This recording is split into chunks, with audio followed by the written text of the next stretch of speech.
Three, two, one. Ding, ding, ding. Red light up. Waiting for the green light. There it is. My God. We're on the air. Max here. This is Monday, the 29th day of September.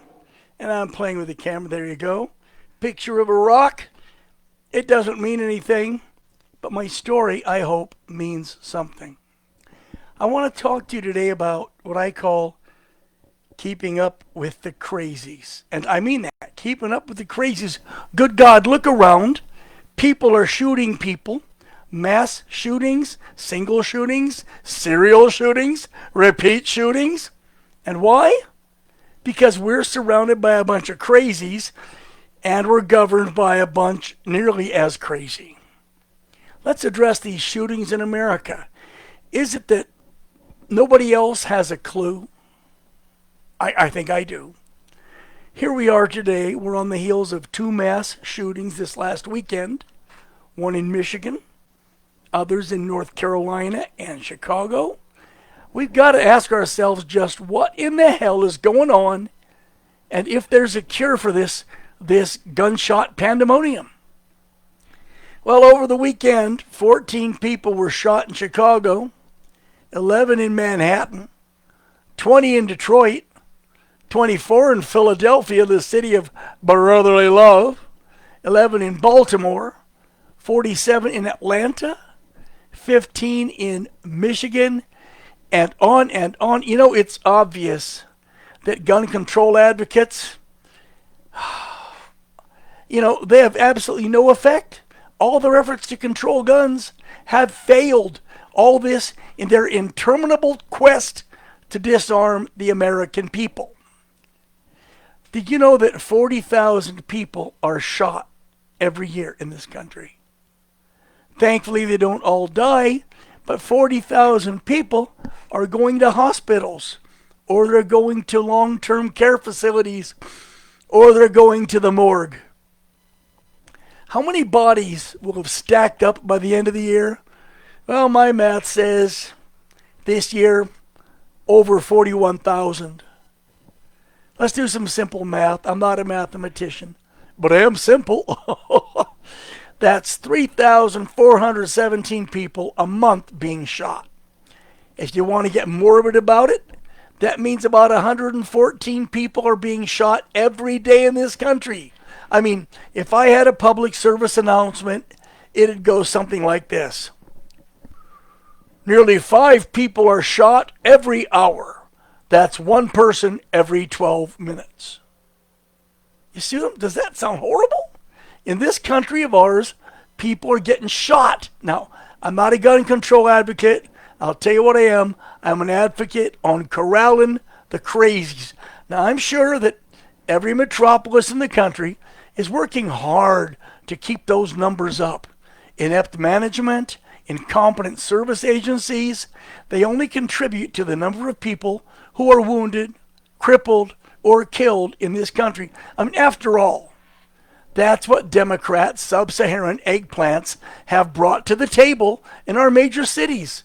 Cities like New York, Chicago, Philadelphia, Atlanta, Detroit, and on and on. And after all, what's wrong with 114 people being shot every day? Really? Come on. Well, it isn't Vietnam, so I guess we need to look twice. Now that we know the problem, let's look at what can and what cannot be done in order to stop or at least slow down, stem this rising tide of gun violence.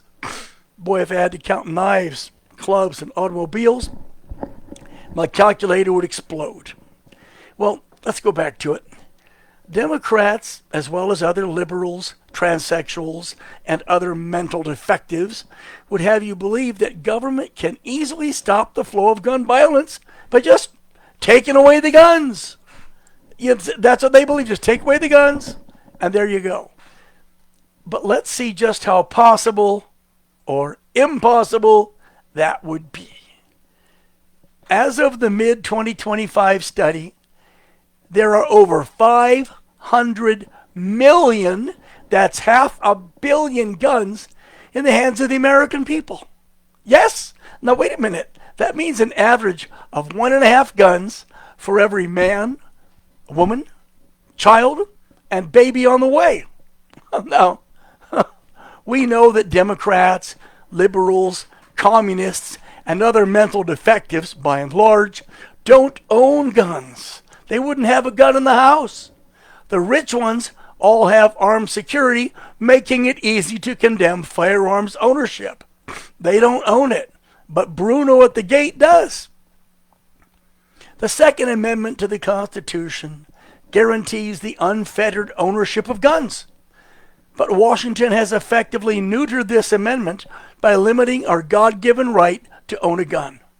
They and many East and Left Coast states and cities, they've done a really bang-up job, if you want to say a pun, of restricting gun ownership to those whom they deem to be deserving. Only deserving people can have a gun. Say goodbye to the Second Amendment. It's not quite dead, but I promise you it's in intensive care. I can hear that beep, beep, beep. I don't want to hear that beep, beep, beep. I don't want to hear that. But we're close. Our Second Amendment is on fire. If we don't put the fire out, there'll be nothing left.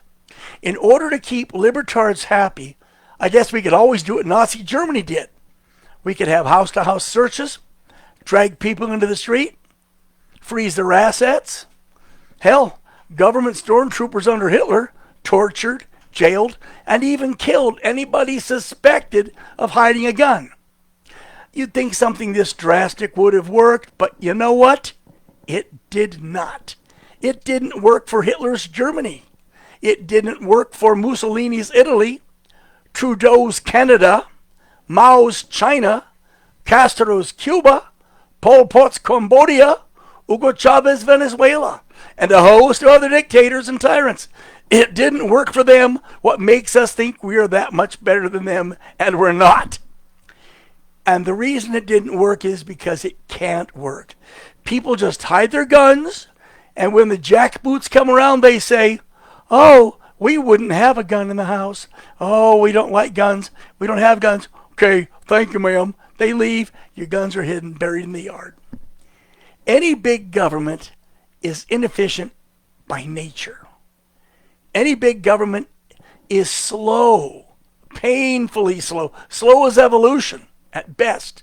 So it's reasonable to assume that they wouldn't collect anywhere near the 500 million guns that they want. They know this, and so do you now. So I've been bitching about it. Let me give you an alternative. There is an alternative.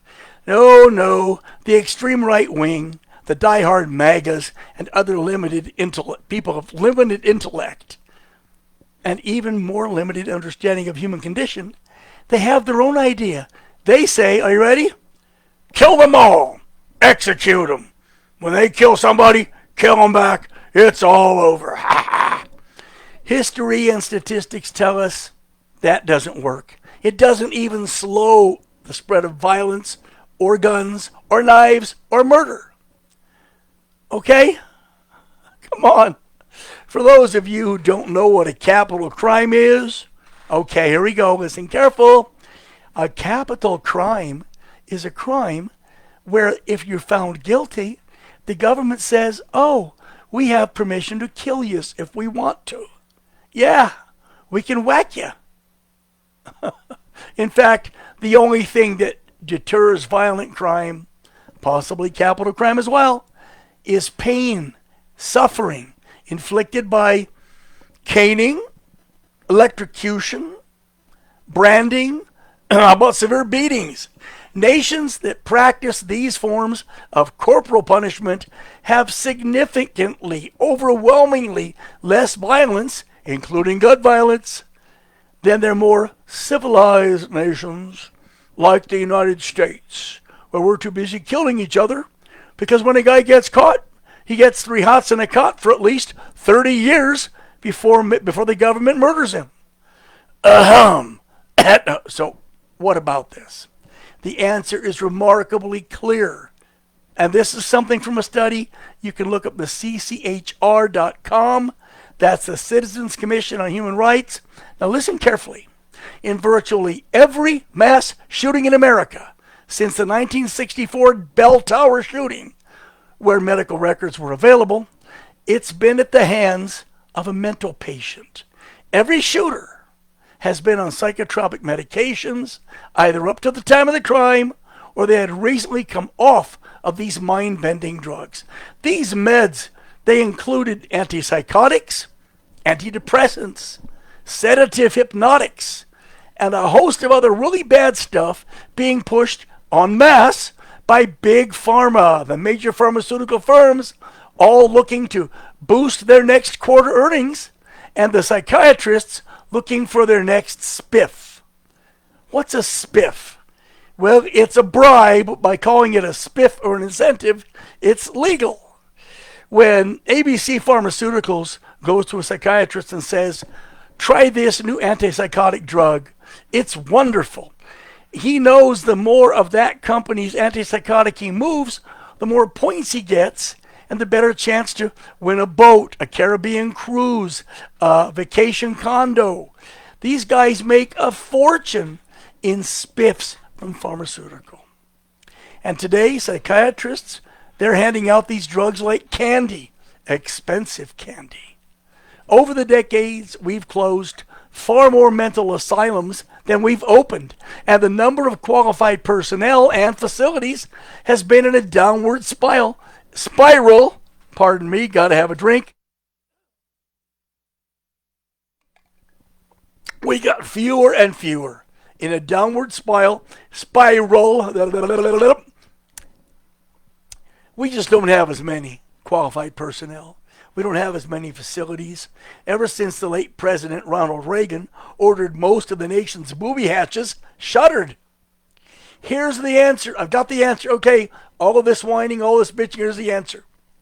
We need more psychologists. We need more licensed clinical social workers. We need far more social workers and counselors and far fewer psychiatrists. We need to muzzle and manacle pharmaceutical firms in their rush to medicate every living person in the world. We need more facilities, resources, and staffing at low or no cost to the patient in order to stem the rising tide of violence. The answer isn't gun control. It's crazy control. Control the crazies, and it'll drop.